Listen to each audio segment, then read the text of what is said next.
So how do you change your name in the settings of the iPad? So let me explain it. If it's your first time in here, subscribe and we can get into it. So you can, of course, change the name of your iPad in the settings and also your name as the person using it. So at first, if we get inside our settings and click on a general and at the about, at first, and at the top, you can see the name. And for me, it's currently the Foxtecc iPad.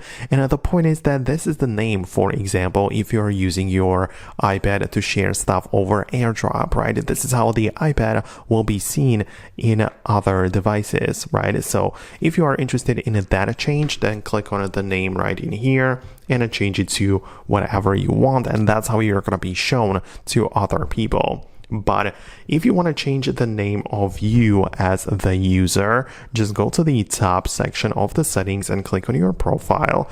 And then you can tap on the personal information. So this gets you to this page, so you can see the profile picture, birthday, and your name. So you can click on your name, and this is where you're going to change it.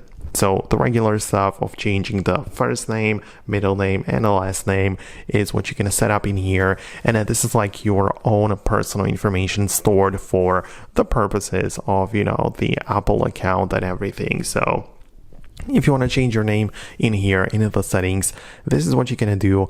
Let me know in the comments below if you have some more thoughts or questions about this. Subscribe so you don't miss the upcoming videos, and I'll see you later in the next uploads.